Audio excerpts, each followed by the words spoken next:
첫 주 지난 한 주간 지난해 7월과 오늘 지금의 저의 모습을 많이 생각해보는 그런 시간을 가져봤습니다. 그러면서 제가 지난주에 나눴던 그 요나의 그 말씀을 한 주간 계속 묵상해 보곤 했는데요. 그 요나가 폭풍우 속에 바다 속에 던져집니다. 누가 보아도 폭풍우 속에 요나가 던져졌을 때 요나의 인생은 거기서 끝이 난 것이었습니다. 그렇지만 하나님은 그 요나를 위해서 큰 물고기를 예비해 두셨고 또 그를 건져 주셨을 뿐만 아니라 다시 하나님의 말씀으로 회복시켜 주신 모습을 보게 됩니다. 공교롭게도 오늘날 교회를 상징하는 것은 십사가지만 초대교회 당시에 교회를 상징하는 것은 물고기였습니다. 물고기 문양이 그가 신앙인이라는 것을 상징하는 그런 대표적인 문양이었는데 하나님께서 그 요나를 위해서 물고기를 예비해 두셨던 것처럼 하나님께서 저와 우리를 위해 예수 소망교회를 예비해 두셨고 그리고 오늘 지난 시간들 동안 선한 길로 인도해 주신 이 모든 것들이 다 하나님의 은혜로고밖에 고백할 수 없는 것입니다. 도와주시고 지켜주신 하나님께 감사하고 함께해 주신 여러분 모두에게 다시 한번 감사하는 그런 마음을 갖는 지난 한 주간이었는데요. 하나님께서 우리에게 이렇게 하셨을 때 교만하지도 않게 그러나 실망하지도 않게 하나님께서 우리 교회를 지키시고 인도해 주셨다라고 생각을 합니다. 이제부터 모든 것은 우리의 그 몫이죠. 우리가 어떻게 이제 그 하나님의 은혜를 따라서 하나님의 도우심을 받아 이제 교회를 교회답게 세워가는 것은 우리에게 하나님께서 맡기신 역할이고 또 사명이고 책임이다. 한마음 돼서 하나님 세우신 교회를 정말 한마음 돼서 잘 세워나가는 우리 모두가 되기를 간절히 소망합니다. 오늘 저는 이곳에서 우리 첫 번째 맥주 감사절 예배를 우리가 드립니다. 구약 이스라엘 성도들이 지켜야 했던 세 가지 절기가 있었어요. 하나는 유월절, 그리고 세 번째는 초막절입니다. 그 중간에 맥주절이 있어요. 이 유월절은 특별히 애굽에서 이스라엘을 구원해 내신 하나님의 은혜를 감사하며 유월절을 지킵니다. 그리고 초막절은 가을쯤에 있는데 그 초막절은 특별히 구원받은 이스라엘 백성들이 광야 40년을 보내는 가운데서 그들을 눈동자와 같이 지켜 보호하신 은혜에 감사해서 드렸던 절기가 초막절이에요. 그 중간에 이 맥추절은 6월절로부터 50일이 지나고 나서 지켰다 해서 때로는 오순절이다 이렇게 표현되기도 합니다. 이 맥추절에는 그 수확에 대한 감사도 있지만 특별히 신의 산에서 하나님께서 이스라엘 백성들에게 말씀을 주신 것에 대한 감사 의미도 있습니다. 좀 영적인 의미가 좀 달라요. 6월절은 구원하신 은혜에 감사하고 초막절은 광야 40년을 지켜주신 은혜에 감사한다면 맥추절은 말씀을 주신 하나님께 감사하다는 거죠.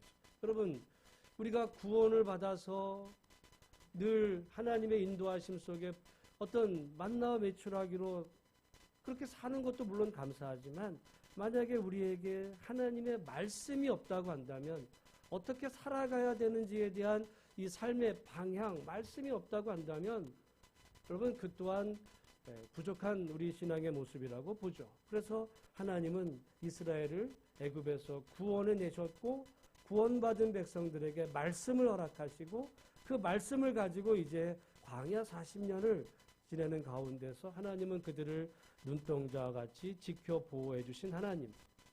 이것은 오늘 우리에게도 구약의 그 절기이지만 오늘 우리에게도 필요합니다.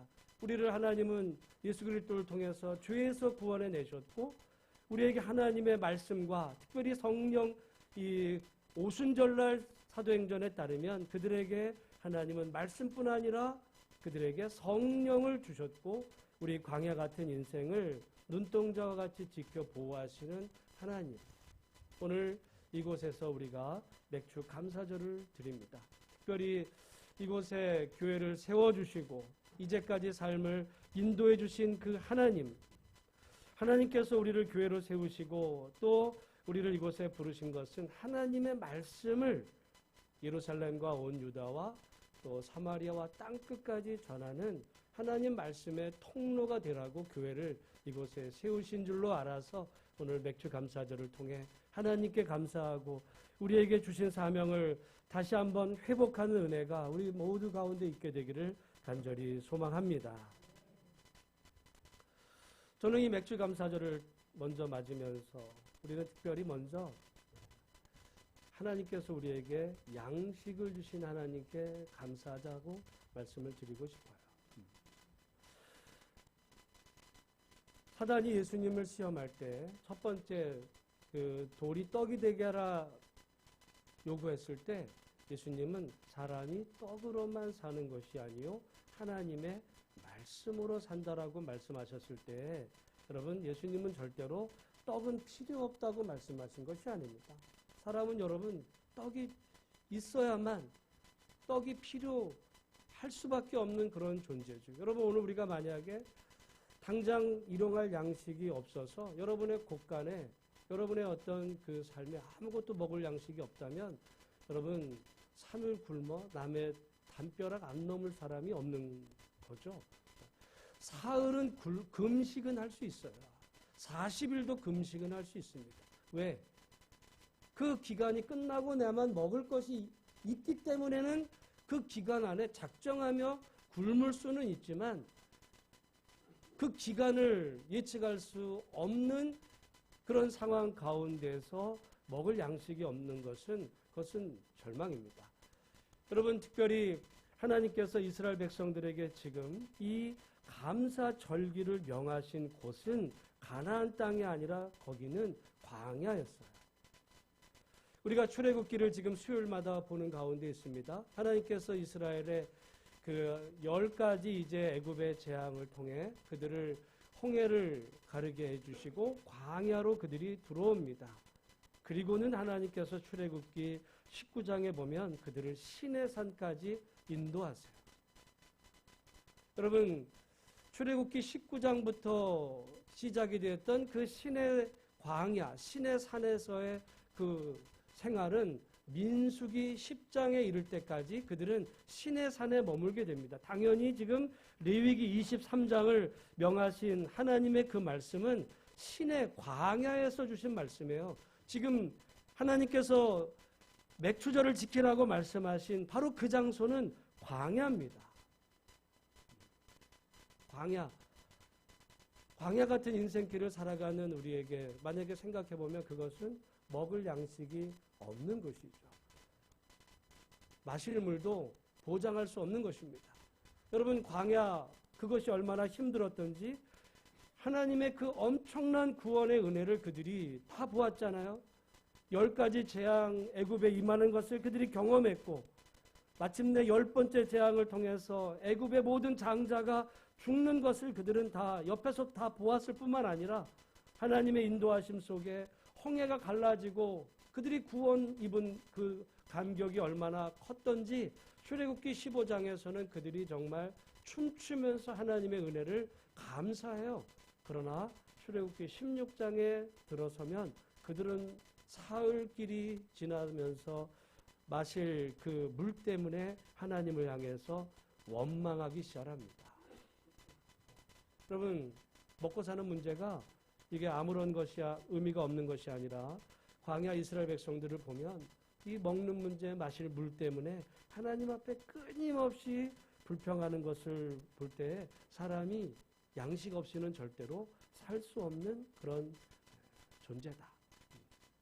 여러분 떡 없이 하나님 말씀으로만 사는 것이 아니라 떡이 있어야만 우리가 살 수 있는 그런 존재임에도 불구하고 하나님은 우리에게 감사를 명하신 것을 보게 되죠. 하나님이 명하신 감사는 모든 것이 넉넉하고 여유로웠기 때문에 드려지는 감사가 절대로 아닙니다. 지금 이 상황은 모든 것이 불편했던 중에도 하나님의 은혜에 감사하면서 드리라고 했던 그런 그 감사는 어떤 그 특별한 믿음이 없이는 드려지기 어려웠던 그런 감사. 여러분, 오늘 우리가 풍요를 시대를 살다 보니까 모든 것이 다 넉넉하고 그래서 사실 뭐 굶주림에 대한 경험은 별로 없잖아요. 그러니 뭐 별로 감사할 게 없는 것 같아 보이지만은 건강도 마찬가지입니다. 제가 가장 가까운 그 친구 목사님이 최근에 이제 그 성대 결절이 와서 아마 조만간 성대 결절 수술을 받아요. 그 교회가 최근에 이제 하나님 앞에 저녁에 모여서 뜨겁게 기도불이 붙었었어요. 그래서 이 목사님이 정말 하나님 앞에 소리 질러 기도하다가 성대 결절이 온 겁니다. 우리 하나님 어떻게 보면 그렇게 기도하는 그 목사의 목을 보호해 주셨으면 얼마나 좋겠어요? 성대 결절이 와서 수술 받아야 되고, 여러분 최소한 한 달 동안은 말도 하면 안 돼요. 요즘 못 만납니다. 전화를 이렇게 하면 목소리가 완전 쉰 목소리가 나가지고 듣는 게 너무 괴로울 만큼 그런 여러분, 저는 그 목사를 보면 기도 안에서 성대 결절이 왔어요? 기도하다 왔다니까요. 여러분 믿음 생활 잘하면 뭐 고난이 안 옵니까? 더 열심히 믿는데도 고난 오는 경우도 있어요.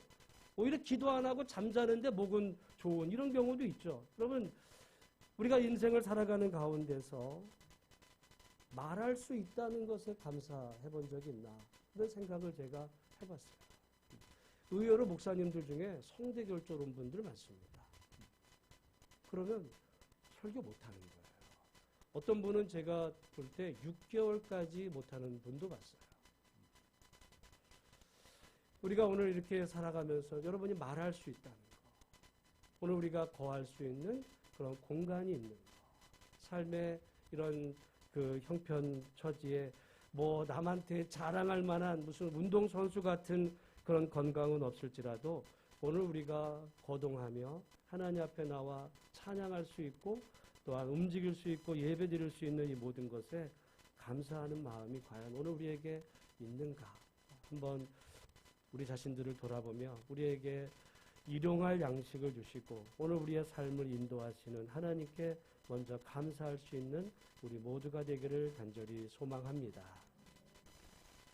두 번째는 말씀을 주신 하나님께 감사하자는 것입니다. 여러분, 그 맥추절은 특별히 그 말씀을 주신 하나님께 감사하던 절기가 맥추감사절이고, 그것에 이제 그 신약에 잘 아시는 대로 오순절날 성령이 강림하셔서 하나님의 말씀을 땅끝까지 증거하도록 능력을 부여하신 날이 이 구약의 맥추절, 신약의 오순절. 오늘 우리는 그런 의미에서 우리의 삶의 모든 형편을 인도하신 하나님의 은혜에 대한 감사와 더불어 오늘 우리는 특별히 말씀을 주신 하나님께 감사하자. 그래서 예수님께서 그 말씀하실 때 사람이 떡으로만 살 것이 아니요 살아계신 하나님의 말씀으로 살아야 된다라고 했을 때, 여러분 사람이 만약에 먹는 것만을 가지고 산다면 짐승과 다를 게 없는 거죠. 그러나 사람은 먹는 것만으로가 아니라 하나님 인간을 지으셨을 때 영적인 존재로 지으셨어요. 그래서 만약에 사람이 먹는 것은 풍족하지만 그러나 영적인 부분이 충족이 되지 않으면 오히려 공허함은 더 커집니다. 오늘날 우리가 과거에 비해서 더 풍요로운 시대를 살아가요.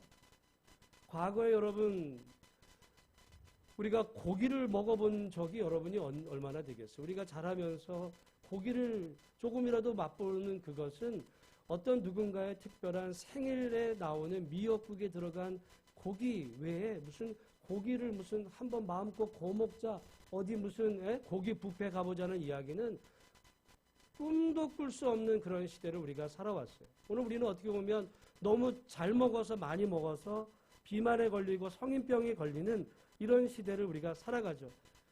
예전에만 해도 여러분 정말 이렇게 뚱뚱하면 사장님이다. 오히려 사람들이 부러워했어요. 당뇨병은 정말 어떤 부자병이라고 생각하던 이런 시절도 있었는데 오히려 지금은 너무 많이 먹어서 이렇게 병이 생기는 이런 시대를 살아가지만 먹는 것은 분명히 좋아졌습니다. 그러나 그렇게 물질의 풍요를 누리는 만큼 우리 영적인 부분에 대한 만족이 있는가를 보면 그러지를 못하는 거죠. 사람은 정말 떡으로만 사는 것이 아니라 하나님의 말씀, 영적인 부분이 채워지지 않으면 오히려 물질의 풍요가 더할수록 그 허전함은, 영적인 그 공허함은 더 커지는 것 같아요. 그래서 여러분 어렵고 힘들던, 먹고 살기 힘들던 시절에는 하나님을 찾던 사람들이 오히려 풍요로운 이런 시대 속에서는 오히려 하나님에 대한 갈급함이 사라져버리고 어떤 그 신앙 자체도 형식적으로 되어가는 모습을 본단 말이죠. 여러분, 우리는 때로 물질의 어려움을 겪으면 허기가 져서 정말 갈급해지고 하나님이 왜 우리를 이렇게 힘들게 하냐라고 하나님 앞에 외칠 때는 많지만, 그러나 떡으로만 사는 존재가 아니라 말씀으로 사는 존재라고 생각해 볼 때 과연 말씀에 대한 그 갈급함은 과연 오늘 우리 가운데 얼마나 있는가. 여러분, 지난 한 주간 삼시세끼를 우리가 다 먹잖아요. 그 중에 한 끼라도 못 먹으면 정말 그 다음, 만약에 바빠서 점심을 못 먹었다면 아마 저녁은 곱빼기로 먹을 겁니다. 그러나 과연 지난 한 주간을 살면서 말씀에 대한 갈급함은 우리가 얼마나 있었는지. 주일날 여기서 말씀 듣는 것 이외에 여러분이 정말 하루를 살아가시는 가운데 하나님의 말씀, 그 말씀의 충족함을 위해서 우리가 말씀을 펴서 읽고 말씀대로 살아보려고 그렇게 우리가 관심을 기울였던 그런 시간들은 과연 얼마나 되는가. 여러분, 맥주감사절 두 가지 의미다 말씀을 드립니다. 하나는 우리의 양식을 주신 하나님, 수확을 거둘 수 있도록 인도하시고 먹이신 하나님. 오늘 특별히 우리 맥주감사절에 저는 1년 전 상황과 지금을 볼 때 아마 저는 제 목회가 끝나는 날까지 이 7월 첫 주는 잊지를 못할 것 같아요. 그 7월 첫 주에 지금 맥주감사절이 있습니다. 우리의 양식을 주신 하나님께 감사할 뿐만 아니라 우리에게 말씀을 주신 하나님, 사람은 떡으로만이 아니라 하나님의 살아계신 말씀, 교회가 세워진 것도 여러분 우리가 먹고 살기 위해서 세워진 것이 아니라 결국은 하나님의 말씀을 땅끝까지 전하는 그런 성도와 교회 되기를 위해서 하나님께서 이곳에 교회를 세우셨고 오늘 우리에게 성령을 주셨다고 믿을 때 모쪼록 말씀에 대한 회복이, 율법을 주신 하나님께 감사하는 우리 모두가 되기를 간절히 소망합니다. 구약 성도들은 그 율법이 613가지였다고 그래요. 그 613가지를 다시 요약하면 10가지 십계명으로 요약이 될 수 있습니다. 그런데 여러분 잘 아시는 대로 그 십계명은 두 돌판에 기록이 되셨을 때 1계명부터 4계명까지는 하나님에 대한 계명과 그리고 5번째부터 10번째까지 계명은 그 이웃 사랑에 대한 이 두 돌판으로 하나님께서 율법을 주셨어요. 어느 날 율법사가 예수님께 다가와서 묻습니다. 율법 중에서 어느 계명이 큽니까? 라고 물을 때 예수님은 대답하시죠. 네 마음을 다하고 목숨을 다하고 뜻을 다하여 주 너희 하나님을 사랑하라 하셨으니 이것이 크고 첫째 되는 계명이다. 마음을 다하고 목숨을 다하고 뜻을 다하여 하나님 사랑하는 것이 크고 첫째 되는 계명인데 둘째도 그와 같으니 내 이웃을 내 자신같이 사랑하라 하셨으니 이 두 계명이 온 율법과 선지자의 강령이다. 예수님은 아셨던 거죠. 613가지의 그 모든 계명은 결국 하나님 사랑과 이웃 사랑으로 요약될 수 있는데 이 하나님 사랑과 이웃 사랑은 실은 두 개가 아니라 하나다. 그렇게 예수님 말씀하셨어요. 그런데 그 말씀을 사도 바울은 갈라디아서 5장 14절에 다시 하나로 요약합니다. 그래서 저희가 지난 한 주간 이번 주 암송 요절로 갈라디아서 5장 14절 말씀을 외우자 그랬어요. 지난주에. 그래서 새벽 기도마다 여러분 했죠? 우리가 외웠습니다. 한번 갈라디아서 5장 14절 말씀 암송해 보겠습니다. 저를 보시고 갈라디아서 5장 14절 같이 해보겠습니다. 시작. 온 율법은 내 이웃 사랑하기를 내 자신같이 하라 하신 한 말씀에서 이루어졌나니. 갈라디아서 5장 14절 말씀. 그럼 뭐 바쁘시니까 뭐 그런 것까지 외우실 시간은 없으시죠? 뭐라 그랬어요? 온 율법이 뭐래요? 내 이웃 사랑하기를 내 자신같이 하라 하신 한 말씀.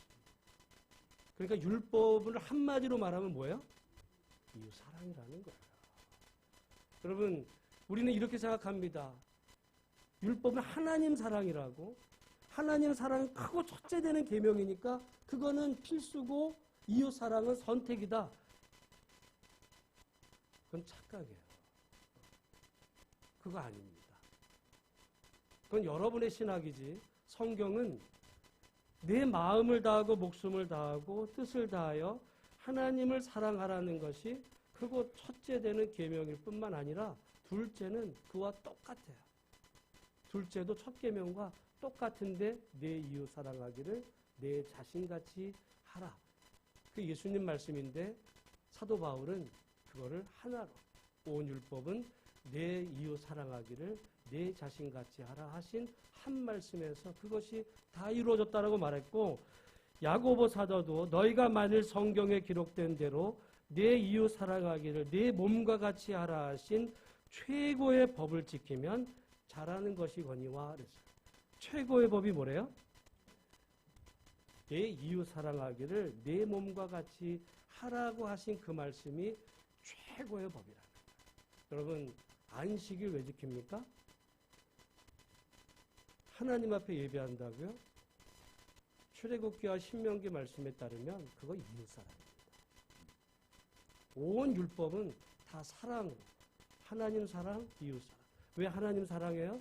하나님을 사랑해야 사랑의 근원이신 하나님의 그 은혜와 사랑으로 충만할 때에 비로소 온전하게 이웃을 사랑할 수 있어요. 그 이웃이 누구냐? 문제는 이웃이 누구냐죠. 내가 사랑할 이웃이 누구냐? 우린 대부분 나랑 친한 사람. 나랑 불편한 사람은 이웃을 사랑하기가 어려워요. 그래서 예수님께서 말씀하신 것이 이 선한 사마리아인의 비유를 말씀하세요. 어떤 한 유대인이 이제 강도를 맞아요. 그런데 그 강도 맞아 쓰러져 있는 그 유대인을 레위인이 지나가고 제사장이 지나가지만 그러나 못 본 채 합니다. 그런데 그 유대인의 관점에서 보면 원수 같았던 사마리아 사람이 오히려 그 유대인, 강도 맞아 쓰러져 있었던 유대인을 데리고 가서 이제 그를 치료시켜주고 재워주고 그리고 자기가 볼 일이 있어 갔다 올 때까지 이 모든 비용은 내가 부담하겠다라고 하시면서 예수님이 묻죠. 이웃이 누구냐? 이웃이 누구냐?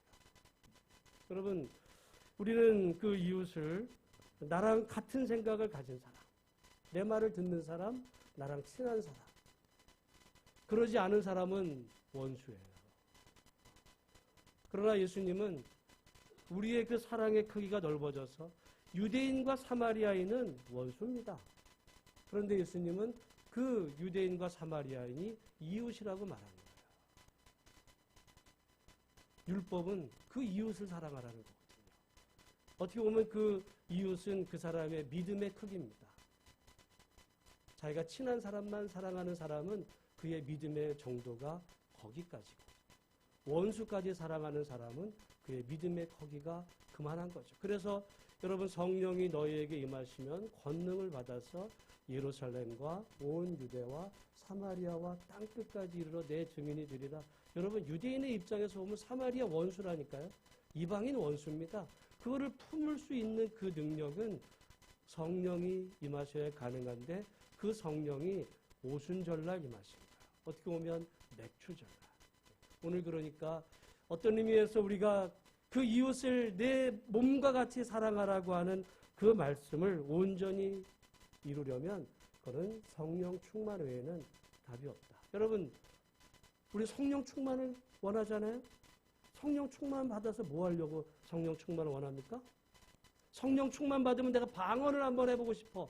내가 성령 충만해가지고 뭐 손을 얹어 기도하면 뭐 어떤 사람이 나 그런 성령 충만을 얘기하는 게 아니에요. 성령으로 충만하면 그 하나님의 사랑이 우리에게 임할 때 그 모든 경계가 무너지는 거거든요. 예루살렘에서 유대와 사마리아 그 땅끝 경계가 무너지는 그 과정이 여러분 사도행전을 한번 읽어보세요. 그 경계가 무너지든가 성령 받아도요 안 무너집니다. 안 무너져요. 사람들이 안 나가. 성령 충만 예루살렘에 엄청난 부흥이 임했지만 사람들이 땅끝까지 복음을 안 전해요. 그러다 보니까 결국에 사도행전에 보면 박해가 임해요. 스데반의 순교가. 그래서 하나님이 흩어버리십니다. 이방인에 대한 선교 안 갑니다. 안 가요. 그래서 여러분 사도행전 10장에 보면 그 고넬료 그 환상 사건이 그 엄청난 의미가 있었던 게 결국에 하나님께서 비상한 방식으로 역사하시지 않으면 여러분 사람들은 그냥 모여서 우리끼리 좋아요. 이걸 좋아하지 하나님의 말씀을 따라 그 사랑의 이웃에 대한 실천은 절대로 나아가지 않는 그런 모습들을 여러분 우리가 사도행전에 그 성령 받았던 사람들의 모습을 통해서도 오늘 우리가 되돌아보게 되는 거죠. 오늘 우리 맥주 감사절을 이곳에서 처음 드리면서 우리가 하나님께서 이곳에 교회를 세워주신 하나님 앞에 감사할 뿐만 아니라 말씀을 전하는 축복의 통로가 되는데 말씀의 핵심은 이웃 사랑이다. 여러분 이웃을 사랑하지 않는 믿음은 그거는 사실은 가짜거든요. 그래서 야고보 사도가 말하기를 행함이 없는 믿음은 그건 죽은 거다. 그때 행함은 율법이거든요. 율법의 사랑의 실천. 그것이 없는 믿음 아무리 큰 얘기가 그런 믿음은 귀신도 가지고 있다고 얘기해요. 귀신도. 오늘 우리가 하나님의 은혜로 충만해져서 하나님의 말씀을 따라 이웃을 사랑하고 그 이웃 사랑의 크기가 여러분의 가까운 친한 사람에 머무는 것이 아니라 정말 원수까지도 사랑할 수 있는 그 크기로 넘어갈 수 있는 그 한계를 뛰어넘는 그런 믿음의 그 분량이 성령으로 인해서 우리에게 주어지는 복된 교회가 되기를 간절히 소망합니다. 그것이 성령 충만이고요. 그런 성령으로 충만해진 교회가 그 은혜 가운데 성장하는 거죠. 우리가 자기끼리만 사랑하고 이웃을 사랑하지 못하는 이런 믿음의 크기로는 교회는 그 분량이죠. 그 분량만큼밖에 하나님이 복을 담으실 수가 없는 거예요. 그래서 여러분 오늘 우리가 성령으로 충만해서 여러분의 그 장벽들을 뛰어넘어 그 크기가 정말 이웃과 우리 망포동을 지나서 정말 땅끝까지 복음 전하는 교회. 여러분 뭐 우리끼리 여기서 행복하게 살자고 예수소망교회 하나님이 세우신 거라고 저는 생각하지 않아요. 땅끝까지 복음 전하는 교회의 그 사명. 그것은 한계를 장벽을 뛰어넘을 때 우리 안에 있는 장벽부터 뛰어넘기 시작을 해서 넘고 넘어 그 사랑의 크기가 정말 온 세상을 품을 수 있을 만큼의 축복의 통로가 되는 그런 교회, 그런 성도가 되기를 주님의 이름으로 축원합니다. 저는 오늘 이 맥주절 말씀 가운데 핵심은 어디에 있나 보면 22절에 있습니다. 우리 22절 같이 한번 읽어보겠습니다. 시작. 너희 땅에 곡물을 벨 때에 밭 모퉁이까지 다 베지 말며 떨어진 것을 줍지 말고 그것을 가난한 자와 거류민을 위하여 남겨두라. 나는 너희의 하나님 여호와이니라. 아멘. 여러분, 이 맥추절의 규례가 15절부터 21절까지만이 아니라 22절까지예요. 그런데 우리 성경에 보면 22절 앞에 이렇게 동그라미를 표시하다 보니까 15절부터 21절까지로 끊어지는 것 같지만 맥추절은 22절까지입니다. 22절이 뭐예요? 이제 수확을 하는데 땅에 곡물을 이제 베잖아요.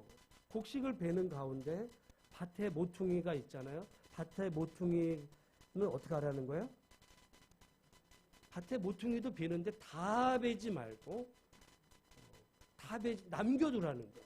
그리고 이렇게 그 곡식을 베다 보면 요즘에야 무슨 기계가 좋아가지고 쫙 해서 뭐 별로 남길 거 없이 그냥 다 걷어들일 수 있겠지만 옛날에 보면 뭐 이렇게 베다 보면 말이죠.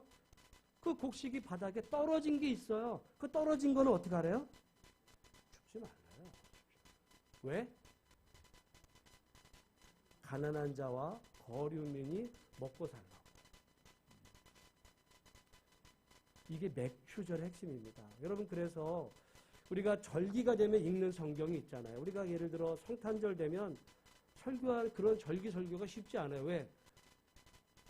그 절기에 읽어야 될 성경이 정해져 있어요. 예를 들어 마태복음의 뭐 몇 부분, 그 다음에 뭐 누가복음의 이런 부분. 근데 여러분, 유대인들은 이 맥추절에 어떤 성경을 읽었냐면, 여기 레위기 요 말씀을 물론 뭐 참조를 했겠지만 맥추절에 유대인이 읽었던 성경이 뭐예요?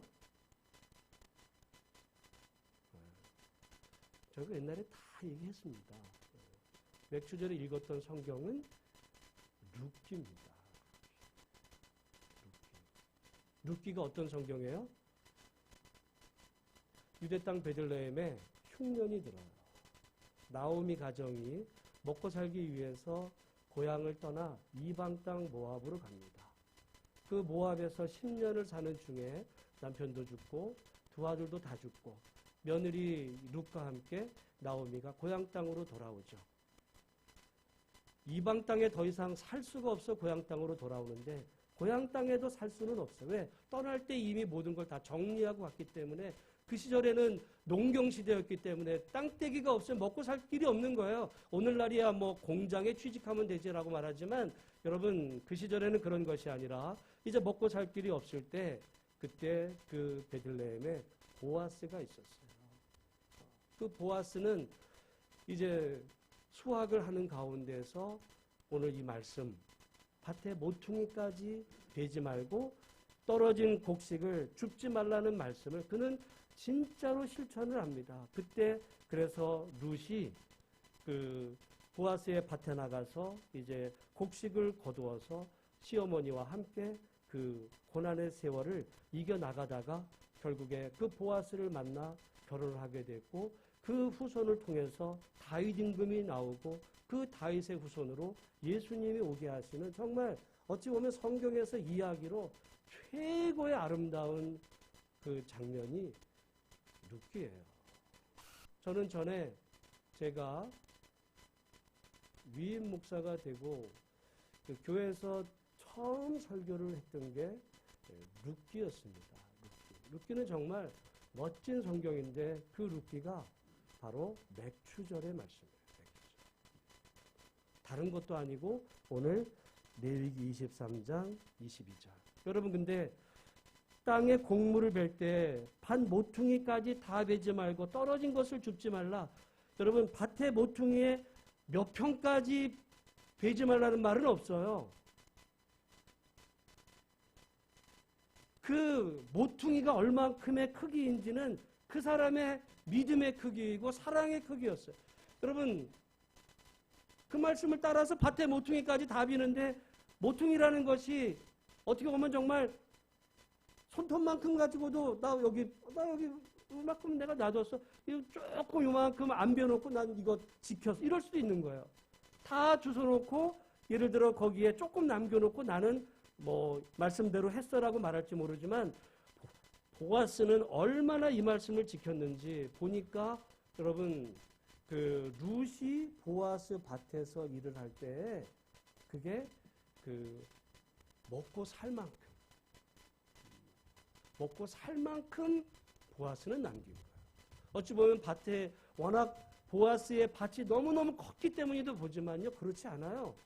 여러분 이스라엘 땅은 절대로 이 밭을 사고 팔 수 없었어요. 그 지계석을 넘을 수 없었기 때문에 그들은 정해진 그 기업 안에 살아야 됐기 때문에 그의 한계가 있는 중에 그렇게 누군가가 와서 먹고 살면서 그 고난의 시기를 넘길 수 있었던 것은 여러분 보아스가 룻에게 말하자면 요즘 같으면 일당을 준 게 아니에요.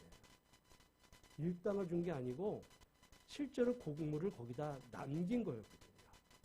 그 곡물을 가지고 그 룻과 또한 그와 같은 처지에 있는 사람들이 먹고 살 만큼의 밭의 모퉁이를 남겼다는 것은 사실은 엄청나게 남긴 겁니다.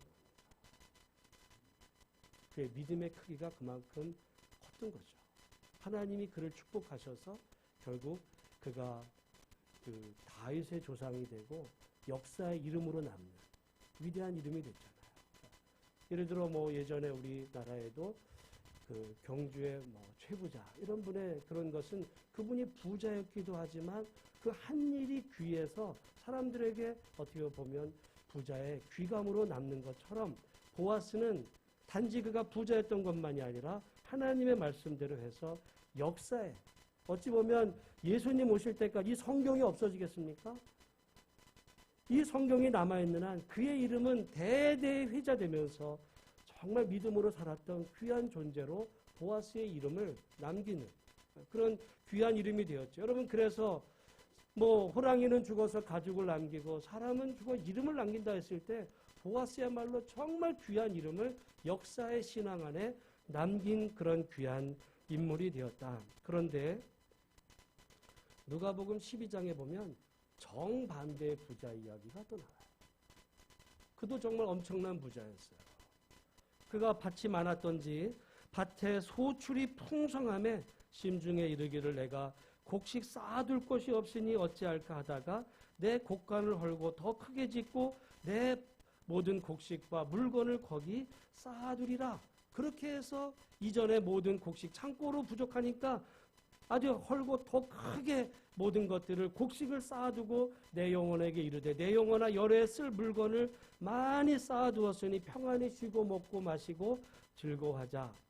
그때 하나님께서 말씀하셨다는 거죠. 어리석은 자요. 오늘 내 영혼을 도로 찾으리니 그러면 내 준비한 것이 누구의 것이 되겠느냐. 자기를 위하여 재물을 쌓아두고 하나님께 대하여 부요하지 못한 자가 이와 같으니라.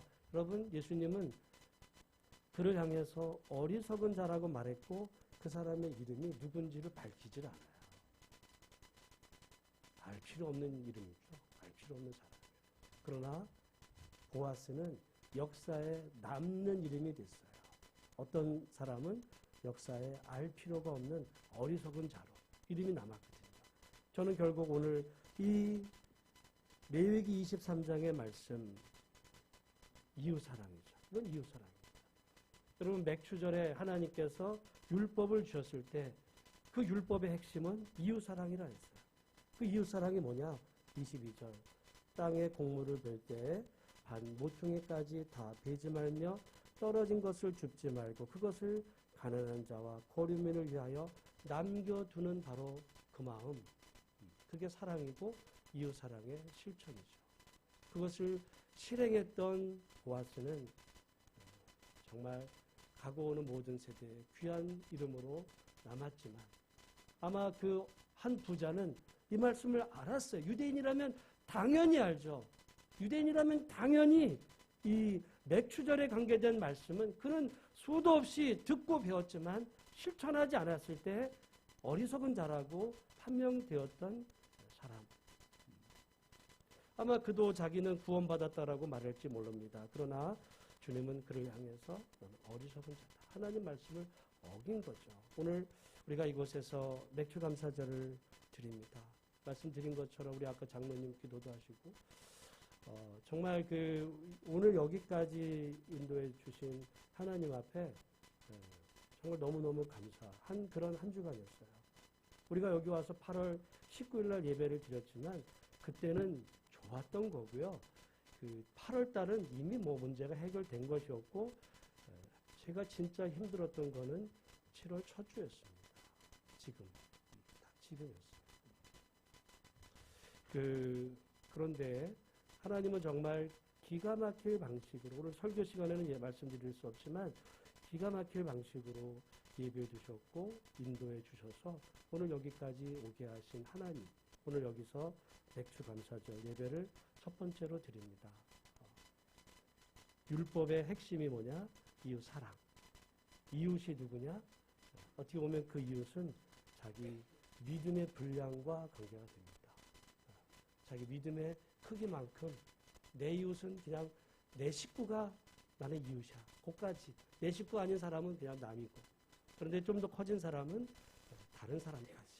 그 품는 정도가 커져서 성령 충만하면 마침내 땅끝까지 모든 사람을 네가 사랑으로 품어라. 그것이 성경의 핵심이고 그것을 실천하도록 성령께서 오순절날 강림하셨고 오늘 우리를 하나님의 자녀 삼아주셨습니다. 모쪼록 두 가지 감사, 우리에게 일용할 양식을 주시는 하나님께 감사하고 말씀을 주신 하나님께 감사하면서 땅끝까지 복음 전하는 사명을 온전히 잘 감당하는 저와 우리 예수소망교회 모든 성도들이 다 되시기를 주님의 이름으로 축원합니다.